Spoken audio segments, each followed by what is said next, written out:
បាទសូមស្វាគមន៍មកកាន់ Cambo Tutorial Online ជាថ្មីម្ដងទៀតបាទអញ្ចឹងក្នុងវីដេអូនេះយើងនឹងជួបគ្នាទៅលើ project ថ្មីមួយបាទគឺ PHP បាទអញ្ចឹង PHP ក្នុងនេះគ្រូនឹងធ្វើការណែនាំអឺដំបូងទៅតាក់ទងទៅលើការបង្កើត page ណាបាទអញ្ចឹងតាក់ទងនឹងការដំឡើង software គឺខ្ញុំមិនបានបង្ហាញជូនទេបាទការដំឡើង software ដោយ run PHP ឬជា web server Apache គឺយើងអាចដំឡើងអីក៏បានដែរណាមាន software ច្រើនបាទ platform ច្រើនដែលយើងអាចធ្វើលើវាបានដូចជា WAM server Exam ឬក៏ Easy PHP និងមាន tool ច្រើនទៀតណាបាទ tool ច្រើនទៀតដែលយើងអាចធ្វើការប្រើប្រាស់នៅ PHP នឹងបានអូខេតោះអញ្ចឹងក្នុងនេះគឺខ្ញុំបានដំឡើងរួចហើយ WAM server អញ្ចឹងយើងគាត់បើកដំណើរការវាសិនមកបាទអញ្ចឹងក្នុងវីដេអូនេះយើងនឹងធ្វើការបង្កើតនៅ project ដំបូងបាទ basic command basic syntax របស់ PHP ណាបាទអញ្ចឹងបើកដំណើរការវាសិនមកបាទអញ្ចឹង WAM server ready ហើយ service started ហើយបាទអញ្ចឹងយើងមក make sure check ខាងក្រោមវាឃើញវាពណ៌បៃតងហើយ all service is running បាទអញ្ចឹង service វាដំណើរការហើយអត់បញ្ហាទេបាទអញ្ចឹង text editor នៅក្នុងនេះខ្ញុំនឹងធ្វើការប្រើនៅ Sublime Text ណាបាទ Sublime Text បាទចំពោះ text editor យើងអាចប្រើអីក៏បានដែរតាមចំណង់ចំណូលចិត្តតាមបច្ចេកទេសងាយស្រួលប្រើខ្លួនឯងគឺប្រើមួយណាក៏បានណាដូចជាអ្នកខ្លះគេនិយមប្រើ VS Code អ្នកខ្លះគេប្រើ Notepad++ បាទអ្នកខ្លះប្រើអីផ្សេងចឹងទៅយើងមាន tool ច្រើនណាបាទអត់កាន់ទេប៉ុន្តែក្នុងនេះបាទខ្ញុំសូមបង្ហាញពីការប្រើប្រាស់ Sublime Text បាទសេរីចាស់បន្តិចមែនតែវានៅតែមានភាពពេញនិយមក្នុងការប្រើប្រាស់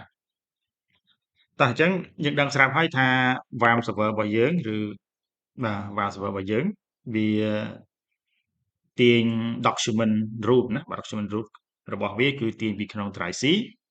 WAM 64 review បាទអញ្ចឹងនៅក្នុងនេះវានៅពេលដែលយើងទៅ save page បាទទៅ save page នៅក្នុង document root នេះបង្កើត page document root វានឹងទៅធ្វើការចាប់នៅលើ browser របស់យើងបាទ browser របស់យើងខ្ញុំឧទាហរណ៍ថាបើសិនជាបាទនៅក្នុងនេះពេលដែលយើងដំណើរការ WAM server ហើយវានឹងយើងធ្វើការតេស្តហើយបាទតេស្តថាតើម៉ាស៊ីនរបស់យើងខ្លាចទៅជា web server ហើយឬនៅបាទ web server ហើយយើងអាចតេស្តតាមរយៈ command localhost អញ្ចឹងយើងឃើញហើយថាម៉ាស៊ីនយើងខ្លាចទៅជា web server ក្រោយពីយើងបានដំឡើង exam បានជោគជ័យបាទហើយបាទព្រោះអា exam ឬ WAM ហ្នឹងវាមាននៅ software ក្នុងហ្នឹងគឺ Apache បាទដែល promote ម៉ាស៊ីនយើងខ្លាចទៅជា web server ហ្នឹងបាទហើយមិនត្រឹមតែប៉ុណ្ណោះទេយើងក៏មាន database ក្នុងហ្នឹង MySQL ជាមួយនឹង PHP ដែលយើងអាច run page extension .php បាទអញ្ចឹងដោយសារតែនៅក្នុង document root របស់យើងនេះអត់មាន file អីទេអញ្ចឹងពេលដែលវាខ្ញុំចូល localhost វាក៏មានដែរវាមានតែ folder 3នឹងដូចគ្នាបាទណានេះគឺជាដែលគេហៅថាជា document root របស់វាបាទ view នេះគឺជា folder ទាំង3ហ្នឹងបាទអញ្ចឹងខ្ញុំនឹងធ្វើការបើក Sublime របស់ខ្ញុំហើយយើងទៅបាទក្នុងនេះយើងអាចខ្ញុំលុបចោលសិនបាទនេះអត់ទេណាយើងដូរមកបាទទៅលុបចោលចឹងអាចបង្កើតថ្មីបានណាអាច file ហើយ open folder មកបាទហើយយើងទៅចូលក្នុង drive C ចូលក្នុង document root របស់ WAM server របស់យើងមិញណាចូល PC អូបាទ drive C ហើយនៅក្នុង WAM 64ហ្នឹងហើយនៅក្នុង folder មួយទៀតគឺ review បាទអញ្ចឹងយើង select folder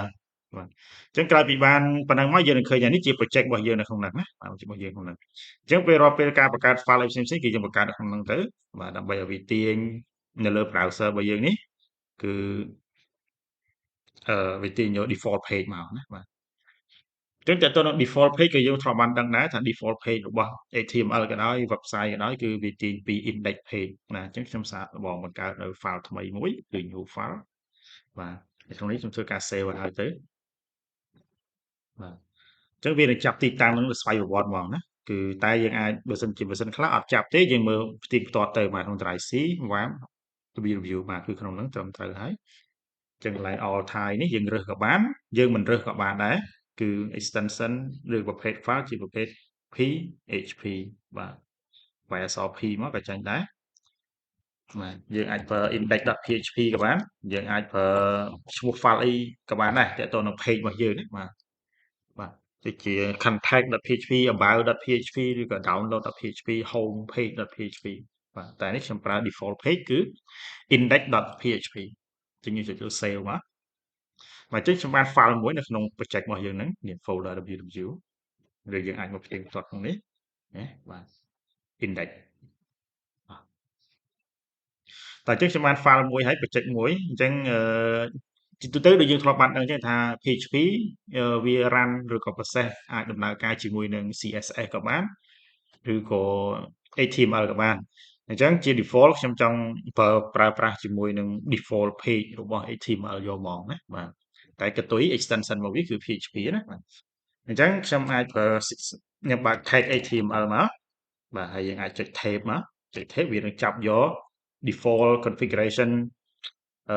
format page របស់ HTML មកហើយវាអត់ចាំបាច់វាយទេបាទព្រោះអានេះកាលពីលើកមុនយើងអាចបើសិនជាយើងប្រើនៅលើ notepad យើងត្រូវការវាយខ្លួនឯងតែបើយើងប្រើ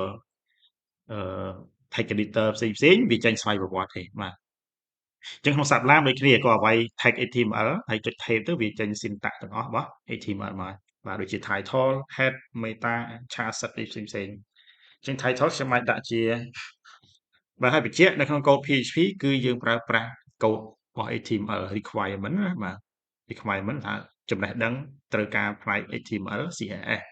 ហើយ JavaScript បាទបានយើងអាចរៀន PHP នេះបានងាយស្រួលបាទលឿនឆាប់រហ័សបាទអញ្ចឹងនៅក្នុង title នេះគឺយើងដាក់តាម syntax HTML របស់យើងទេគឺឧទាហរណ៍ my first project បាទ my first project ហ្នឹងមកបាទជាង head title យើងដាក់តែប៉ុណ្្នឹងទៅអញ្ចឹងនៅក្នុង body យើងនឹងធ្វើការនៅក្នុង body បាទព្រោះអ្វីដែលបង្ហាញនៅក្នុង code ដែលយើងសរសេរនៅក្នុង body វានឹងបង្ហាញ display នៅលើបាទ page របស់យើងនេះអា page ទៅនេះបាទអូខេតោះឥឡូវខ្ញុំសាកល្បងប្រើអត់តដល់ code PHP ទេខ្ញុំបើក tag 81សិនបាទបើក HTML សិនគឺ this is the first បាទ code in PHP បាទអញ្ចឹងខ្ញុំបិទtag 81មកវិញបាទខ្ញុំធ្វើការ save យើងសាកល្បងមកបើក page របស់យើងនេះបាទ local host យើងខ្ញុំ refresh មកវានឹងចាប់ file index ហ្នឹងហើយណាបាទអញ្ចឹង this is the first code in PHP បាទយើងបាន header មួយបាទអញ្ចឹងយើងចាប់ផ្ដើមសាកល្បងបង្កើតនៅចូលចាប់ផ្ដើមប្រើ syntax បាទនេះគឺខ្ញុំនៅធ្វើការបង្ហាញនៅ syntax ដំបូង basic syntax ក្នុងការប្រើប្រាស់ code PHP បាទអញ្ចឹង tag របស់ PHP គឺយើងបើក tag PHP មកបាទសញ្ញាធំជាងសញ្ញាសួរហើយ PHP ណាបាទហើយចំណែកឯការបិទគឺយើងប្រើសញ្ញាសួរហើយបិទនេះវិញអញ្ចឹងអ្វីគ្រប់យ៉ាងដែលស្ថិតនៅក្នុងចន្លោះបើក tag និងបិទ tag របស់ PHP នេះវានឹងធ្វើការ execute បាទ execute ដំណើរការណាបាទអញ្ចឹងខ្ញុំឧទាហរណ៍ទៅលើ syntax ដំបូងរបស់យើងគឺ echo បាទ echo ហើយនឹង print បាទ echo ហើយនឹង print នេះគឺជា function មួយបាទគឺជា syntax មួយដែលប្រើសម្រាប់ display output លទ្ធផលទៅលើ screen របស់យើងទៅលើ browser របស់យើងបាទហើយក្នុងមេរៀនបន្ទាប់ខ្ញុំនឹងធ្វើការបង្ហាញលម្អិតថាតើ echo ហើយនឹង print ហ្នឹងវាខុសគ្នាដូចម្ដេចណាបាទចឹងឥឡូវខ្ញុំឧទាហរណ៍ទៅលើ basic command សិនទេបាទគឺ echo បាទ echo វាធ្វើការបង្ហាញឬក៏ print លទ្ធផល output មកខាងក្រៅណាមក screen របស់យើងមកលើ web browser របស់យើងណាមកលើ page នេះខ្ញុំប្រើ echo បាទខ្ញុំប្រើ double quote ត្រង់នេះប្រើ double quote ក៏បាន single quote ក៏បានបាទឧទាហរណ៍ថា hello world បាទ hello world បាទឧទាហរណ៍ចឹងមកជាបាទតទៅទៀត complete ថារាល់ syntax របស់ PHP ណា code ដែល execute នៅចន្លោះ tag របស់វានេះបាទពីមួយជួរទៅមួយជួរត្រូវបិទដោយសញ្ញាsemicolon បាទ semicolon បាទអញ្ចឹងមួយជួរនេះកូដឬក៏កូដ3ជួរនេះវានឹងធ្វើការបង្ហាញនៅពាក្យថា hello world ទៅកាន់ web page របស់យើងបាទអញ្ចឹងខ្ញុំធ្វើការ save សាកល្បងហើយបើកតេស្តណាអញ្ចឹងនេះក្នុង HTML របស់យើងទៀតអត់តាក់ទងទេតទៅទៀតយើងនឹងបានពាក្យមួយគឺ hello world ណាបានមកលើ web page របស់យើងហើយបាទតាមរយៈការប្រើប្រាស់ PHP បាទខ្ញុំនឹងធ្វើការសាកល្បង syntax មួយទៀតព្រោះនៅក្នុង echo យើងអាចប្រើប្រាស់ single quote ក៏បាន double quote ក៏បានក្នុងការ display text ណា display អឺ output មកនៅលើ page របស់យើងបាទអឺ another display ឬក៏ output example ណាបាទ with single quote បាទនេះខ្ញុំចង់បញ្ជាក់ថាការប្រើប្រាស់ syntax echo នេះគឺយើងអាចប្រើប្រាស់វានៅក្នុង double quote ក៏បាន single quote ក៏បានតែត្រូវតែបញ្ចប់ដោយ semicolon ណាបាទកុំភ្លេចឬ semicolon បើអត់មាន semicolon error ហើយបាទអូខេអញ្ចឹង hello world ហើយបន្តមកទៀតគឺ another output example with single quote ប៉ុន្តែ text ទាំងពីរនេះទោះបីជាយើងបើក echo ពីរផ្សេងគ្នាក៏ដោយប៉ុន្តែវានៅជួរតែមួយបាទនៅជួរតែមួយអញ្ចឹងដើម្បីឲ្យវាអឺចុះបន្ទាត់ឬនៅជួរផ្សេងគ្នាយើងអាចប្រើប្រាស់តាមរយៈ syntax របស់ HTML បាទអញ្ចឹងសូមរំលឹកមេរៀន HTML ឡើងវិញខ្លះៗផងណាបាទអញ្ចឹងតើតើនឹងចុះបន្ទាត់យើងប្រកាសជាដឹងហើយគឺវាខ្ញុំអាចបើក echo មួយទៀតក៏បានឬក៏យើងដាក់នៅក្នុងអា echo អានេះក៏បានដែរអានេះក៏បានឬក៏អានេះក៏បានអញ្ចឹងតើតើនឹង syntax នៃការចុះបន្ទាត់គឺ BR break បាទ line break ហ្នឹងអញ្ចឹងយើងបើយើងអត់ចង់ឲ្យវាពាក់ព័ន្ធនៅអាលើក្រោមទេយើងបើក echo ថ្មីមួយមកគឺ BR បាទ BR ណាហើយបិទ tag BR មកវិញមកបិទ semicolon មកវិញបាទឬយើងអាចប្រើអា BR break នេះអា tag នេះមកដាក់នៅមុខនេះក៏បានដើម្បីវាដល់កន្លែងនេះវាចុះបន្ទាត់ឬយើងដាក់មកខាងក្រោយនេះក៏បានដែរ BR ហ្នឹងបាទបាទតែបើសិនយើងអត់ចង់ស្មុគស្មាញទេពិបាកទេយើងបង្កើត echo ថ្មីនៅចន្លោះហ្នឹងបាទខ្ញុំ save យើង refresh អញ្ចឹងដល់កន្លែងនេះវាចុះបន្ទាត់អូខេអញ្ចឹងវីដេអូបង្ហាញអំពី syntax basic ដំបូងរបស់ PHP បាទត្រូវបានបញ្ចប់អញ្ចឹងយើងនឹងជួបគ្នានៅវីដេអូក្រោយទៀតសូមអរគុណ